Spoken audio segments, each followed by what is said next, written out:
Nggak dapat semua, Pri.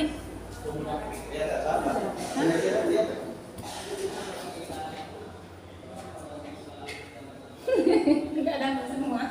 Di sini nggak dapat. Itu Sardi, ada Sardi. Oh, ya, Bang. Ah, ya, Bang, ya ada tugas latsar juga nih. Jadi oke,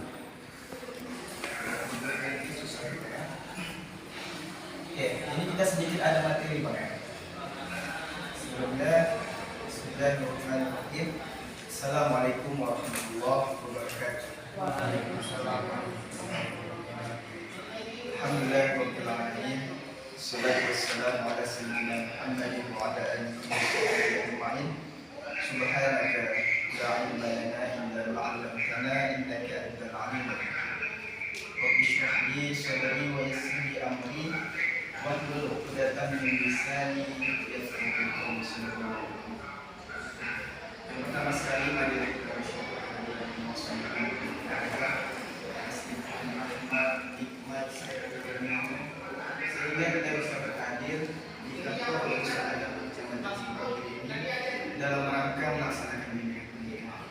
Maka kita sebagai hamba yang baik, jadi kita tadi sepakat sudah menjadi hamba yang baik, maka kita mesti banyak-banyak bersyukur dengan melafazkan alhamdulillah. Dan perlu diketahui bersama bahwa ketika seorang manusia dia senantiasa bersyukur, maka itu akan ditambah Allah nikmatnya. Karena ini janji Allah, Allah itu tidak pernah mengingkari janji. Di dalam Al-Quran Allah berfirman, la in syakartum la azidannakum wa la in kafartum inna adzabi lasyadid. Barang siapa yang bersyukur akan nikmat, yakinlah pasti nikmat itu akan ditambah. Tetapi kalau mereka kufur nikmat, mereka tidak mau bersyukur akan nikmat, ingat azab Allah itu sangat pedih. Dan kalau bisa kita gambarkan, siksaan yang paling ringan di yaumil akhir nanti, siksaan yang paling ringan ketika seorang manusia dia dipakaikan sebuah sendal yang terbuat dari api neraka. Lalu apa yang terjadi ketika kita memakai sendal itu? Maka pecah otak kita sedikit. Itu siksaan yang paling ringan. Bagaimana siksaan-siksaan? Maka banyak-banyak kita bersyukur, ucapkan alhamdulillahirabbil alamin. Kemudian salawat dan salam juga tak lupa kita sampaikan kepada Nabi Muhammad sallallahu alaihi wasallam, yang mana kalau kita banyak berselawat, insyaallah kita akan termasuk dalam golongan umatnya yang akan mendapatkan syafaat. Karena di masa itu, di padang mahsyar tidak ada syafaat. Ada yang tahu arti syafaat? Ada tidak yang tahu arti syafaat? Syafaat itu artinya pertolongan, naungan. Jadi di padang mahsyar itu seluruh manusia dari zaman Nabi Adam sampai manusia terakhir, mereka tidak tahu apa yang harus dilakukan.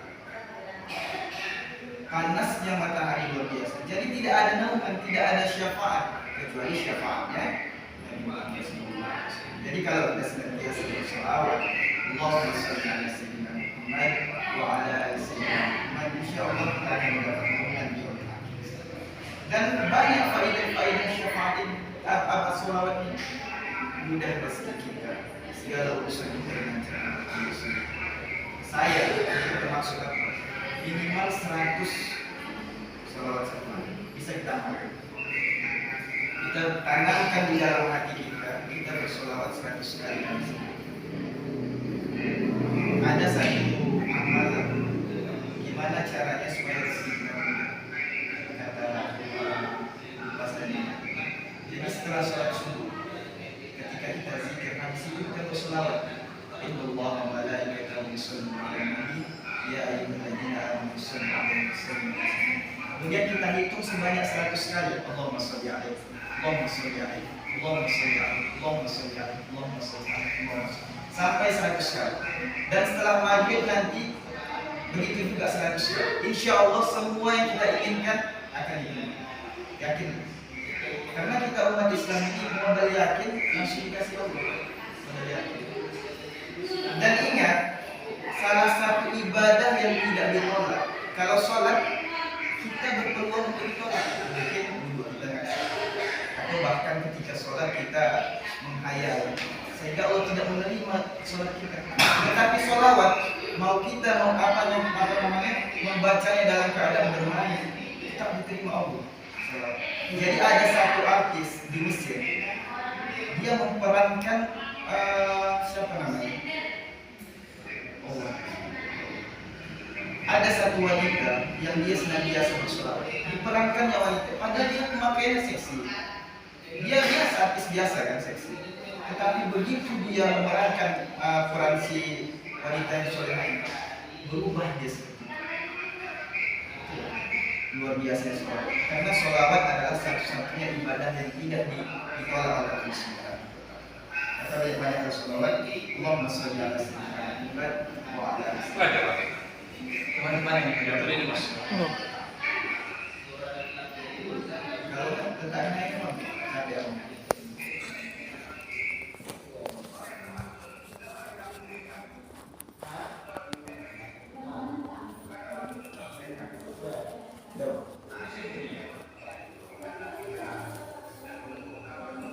kasih bang ya. Oke. Sebenarnya yang isi ini boleh jadi walaupun itu ada di bahasa tidak ada rotan jadi saya selalu dan saya juga merasa kurang pas untuk menyampaikan itu karena saya itu belum menikah jadi pengalaman dalam hubungan itu saya belum ada. Tapi walaupun begitu, ada satu pegangan apa itu? Para ulama begini. Ketika ada seseorang datang kepada diri, lalu orang itu datang kepada kita memberi nasihat, maka yang kita lihat itu jangan kita pandang siapa yang menyampaikan nasihat itu, tapi yang kita pandang apa kesan yang dia sampaikan. Kalau dalam bahasa Arabnya unsur maqala wala tanzur. Jangan lihat siapa yang menyampaikan, tapi lihat apa pesan, apa isi pesan. Sekalipun misalnya ada seorang pencuri, dia datang kepada kita, lalu dia memberi nasihat kepada kita, wahai fulan, jangan kamu mencuri. Padahal dia sendiri adalah pencuri. Sebab mencuri adalah perbuatan yang sangat dibenci Allah kepada kita. Dia nasihati kita supaya kita tidak mencuri, padahal dia sendiri adalah pencuri. Maka kita tidak boleh memandang siapa yang sedang menyampaikan pesan, walau sekalipun dia seorang pencuri. Yang kita lihat pesannya apa pesannya? Jangan kan? Itu yang kita lihat. Ataupun anak kecil menasihati kita, misalnya kita ada berbuat kesalahan menasihati kita, jangan kita bilang apa pada kecil boleh. Kita lihat ada apa pesannya. Sama halnya pada kesempatan kali ini, saya menyampaikan pesan-pesan pendidikan. Saya pun belum menikah, tapi jangan dipandang siapa yang menyampaikan. Pandang apa pesan yang disampaikan. Ya, clear ya? Oke. Ada satu pertanyaan. Apa sebenarnya tujuan Allah menciptakan manusia itu? Ada yang tahu? Ada yang tahu? Kalau ada yang tahu, reward. Rewardnya insya Allah kita doakan dari keluarga yang setia. Karena hadiah itu bukan sekedar benda yang berharga, tapi doa itu jauh lebih berharga. Ada yang tahu? Apa tujuan Allah menciptakan manusia di muka bumi? Coba apa? Tujuan Allah menciptakan manusia. Tidak apa-apa.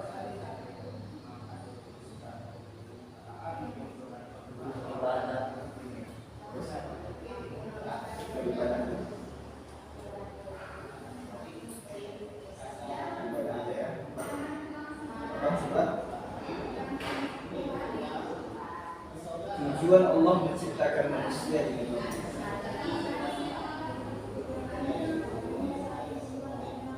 Karena segala ciptaan Allah itu tidak ada yang sia-sia, pasti ada tujuan tersendiri. Sekalipun semut atau nyamuk ciptaan Allah ada tujuan, ada maksud. Kita tidak tahu apa tujuan ciptaan manusia.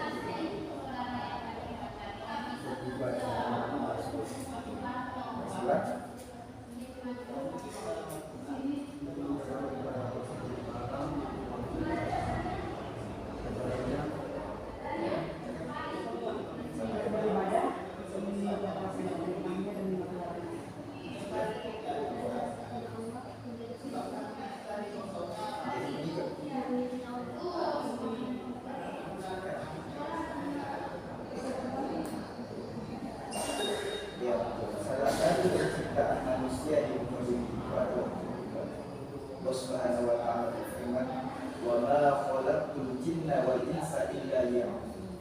Dan aku tidak menciptakan jin dan manusia kecuali mereka itu hanya untuk beribadah kepadaku. Jadi tugas kita manusia ini cuma untuk ibadah. Salah satunya menikah. Menikah itu adalah ibadah. Bahkan menikah adalah ibadah terpanjang. Kalau sholat zuhur ada waktu tertentu, ada batas waktunya, tetapi ibadah selagi kita niatkan karena Allah, maka itu akan menjadi ibadah di sisi Allah. Lalu apalagi tujuan yang kedua, menjadi khalifah, menjadi pemimpin, menjadi pengelola di bumi. Ketika Allah Subhanahu wa taala berfirman di hadapan para malaikat, "A'udzubillahi minasyaitonir rajim. Wa idz qala rabbuka lil malaikati inni ja'ilun fil ardi khalifah." Jadi Allah mengumpulkan seluruh para malaikat. Kemudian Allah berfirman, "Sesungguhnya aku," kata Allah, "hendak menjadikan makhluk yang nantinya makhluk ini akan menjadi khalifah di muka bumi." Siapa makhluk itu? Ada yang tahu? Manusia, Anas. Maka bumi ini akan dikelola oleh manusia. Lalu bagaimana reaksi malaikat pada saat itu? Bagaimana sikap mereka? Apakah mereka setuju? Ternyata para malaikat kurang setuju.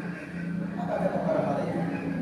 Qalu ataj'alu fiha man yufsidu fiha wa yasfiku dima. Ya Allah, apakah engkau akan menjadikan manusia yang nantinya mereka akan membuat kerusakan di muka bumi dan nantinya mereka akan saling membunuh dengan yang baik? Ini perkataan malaikat, mereka kurang setuju. Karena sebelum bumi ini dihuni oleh manusia, itu yang menghuninya adalah bangsa jin. Jadi bangsa jin itu mereka berbuat kerusakan, dihancurkan seluruh bumi. Kemudian mereka saling membunuh. Lalu diberantas Allah menggunakan malaikat. Makanya malaikat khawatir kalau manusia diciptakan sama seperti yang dilakukan oleh para bangsa jin, akan berbuat kerusakan, akan membunuh. Betul tidak? Banyak tidak sekarang pembunuhan, perusakan di muka bumi, banyak banget. Betul yang dikhawatirkan para malaikat. Lalu apa kata Allah? Inni a'lamu malaikat. Wahai para malaikat, sesungguhnya aku ini lebih mengetahui apa yang tidak kalian ketahui. Itu pembelaan Allah kepada manusia di hadapan para malaikat. Bagaimana pembelaan Allah kepada manusia di hadapan para malaikat? Luar biasa. Maka kita sebagai manusia, jangan kita kecewakan amanah saya.